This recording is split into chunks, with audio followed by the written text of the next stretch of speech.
अस्सलामुअलैकुम वरहमतुल्लाहि वबरकातुहू। मुल्क भर के तमाम वफाकी और सूबाई रेगुलर और कॉन्ट्रैक्ट तमाम मुलाजमीन के लिए इस साल की सबसे बड़ी खुशखबरी हायरिंग रेंटल सेलिंग के साथ साथ हाउस रेंट में भी 85% इजाफे का फैसला मंजूरी हो गई। बहुत बड़ी खुशखबरी। ये तमाम न्यूज़पेपर न्यूज़ चैनल रिपोर्ट कर रहे हैं। आज न्यूज़ की खबर पहले ये सुने, फिर इसकी डिटेल आपके साथ शेयर करते हैं। आगे बढ़ेंगे, खबर आपको देंगे। वफाकी हुकूमत का सरकारी मुलाजमीन के हाउस रेंट अलाउंस में 85% इजाफे का फैसला वजारत खजाना ने समरी मंजूर कर ली। समरी हतमी मंजूरी के लिए वफाकी काबीना के इजलास में पेश की जाएगी। हाउस रेंट अलाउंस में इजाफा ग्रेड 1 से 22 तक के तमाम मुलाजमीन के लिए होगा। हाउस रेंट में इजाफा मौजूदा बुनियादी तनख्वाह पर लागू किया जाएगा। मौजूदा हाउस रेंट मुलाजमीन को 2008 की बुनियादी तनख्वाह के हिसाब से दिया जा रहा है। जी, आपने खबर सुनी। ये तमाम न्यूज़पेपर न्यूज़ चैनल इसको रिपोर्ट कर रहे हैं। एयरवाई न्यूज़ की भी खबर है। और ये बिल्कुल हायरिंग नहीं है, ये हाउस रेंट की खबर है। तमाम न्यूज़पेपर जो गड़बड़ नहीं कर रहे, ये हाउस रेंट में इजाफे की बात है। हायरिंग पहले ही फैसला हो चुका था। और ये देखें, जो हाउस रेंट है यही आपको 2008 की बेसिक पे मिल रहा है।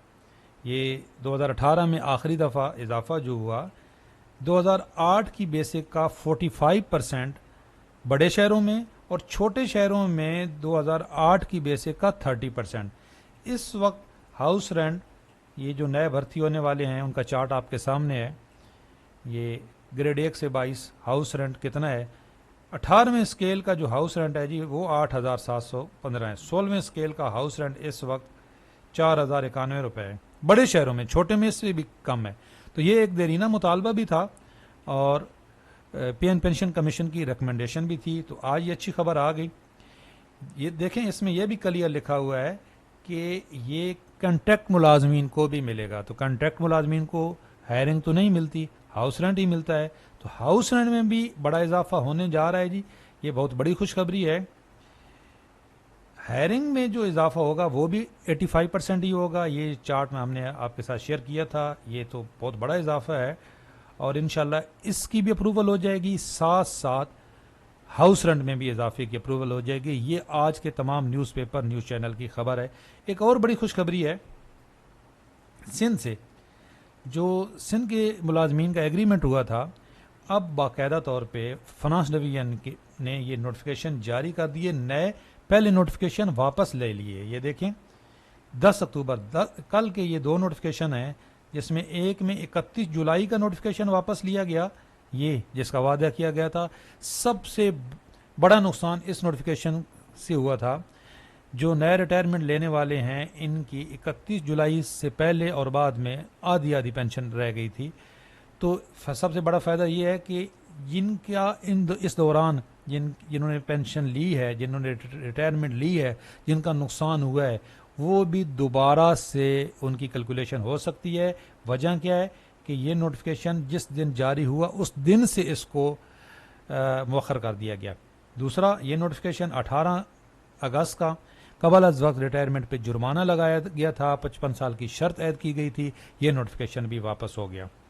और 6 अगस्त का नोटिफिकेशन जो सबसे ज़्यादा नुकसान था, कैलकुलेशन का फार्मूला तब्दील किया गया, बच्चों की पेंशन ख़त्म कर दी गई, बेस लाइन पेंशन इंट्रोड्यूस करवाई गई। ये नोटिफिकेशन भी अब फ़िलहाल मुअत्तल है नेक्स्ट ऑर्डर तक। तो सिंध के मुलाजमीन ने एक मिसाल कायम की है। फाइनल धरने से पहले ही बहुत कुछ हासिल कर लिया। अब बड़ी खुशखबरी मिलेगी इंशाल्लाह आपको 14 तारीख को।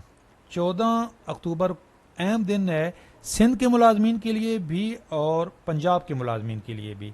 पंजाब के मुलाजमीन भी बड़ा धरना देने जा रहे हैं जी, ये खालिद जवेद संघेरा साहब। तो अब खालिद जवेद संघेरा साहब की बहादुरी तो तब है कि ये सिंध के मुलाजमीन की तरह उठें तब जब ये कुछ हासिल कर लें। सिंध के मुलाजमीन ने टेबल टॉक करके, और इसमें वाकई क्रेडिट जाता है बिलावल भुट्टो साहब को। अब पंजाब में ये नोटिफिकेशन लीव इनकैशमेंट का 2023 से जारी हुआ है। इसके बाद बड़े धरने हुए, बड़े एहतजाज हुए, कोई फ़र्क नहीं पड़ा। 2 दिसंबर का पंजाब का नोटिफिकेशन, बहुत बड़ा कट, जो कट वफाक ने नहीं लगाया उससे भी बड़ा कट। बच्चों की पेंशन सिरे से ख़त्म और साबका इंक्रीजेज बिल्कुल ख़त्म। तो ये पंजाब का जो अब धरना है, उम्मीद करते हैं कि ये भी सिंध की तरह इंशाल्लाह कुछ इनको भी रिलीफ मिलेगा।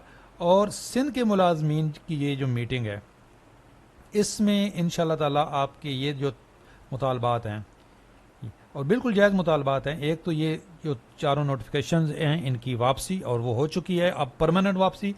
दूसरा, इंक्रीज़ 70% सैलरीज एंड पेंशन, बिल्कुल जायज़ मुतालबा है। और सबसे बढ़ के ग्रुप इंश्योरेंस, ये वफाक के एहतजाज में भी शामिल नहीं किया जाता, ये मुतालबा पंजाब में भी नहीं किया जाता, और सिंध के मुलाजमीन ने इसको ग्रुप इंश्योरेंस को रखा है। देख लें, मैंने अगले दिन भी वीडियो अपलोड की है। जो बलूचिस्तान के मुलाजमीन हैं, उनको जो 1987 से रिटायर हुए, उनको भी भारी रकम बैनुल फंड की मद में जारी हो रही है, और ग्रुप इंश्योरेंस रिटायरमेंट पे उनको रकम वापस हो रही है। तो बाकी सूबों में क्यों नहीं, उम्मीद करते हैं इंशाल्लाह ताला ये अब जिन सूबों ने ग्रुप इंश्योरेंस की रूल तब्दील नहीं किए वो भी करेंगे। और 14 अक्टूबर को आपको बहुत बड़ी खुशखबरी मिलेगी, और ये तो एक बड़ी खुशखबरी मिल चुकी है। कमेंट्स में बताएं वीडियो आपको कैसी लगी है, अच्छी लगी है तो शेयर ज़रूर करें। अच्छी खबर पहुंचाना सदका जारिया होता है। अल्लाह हाफिज़।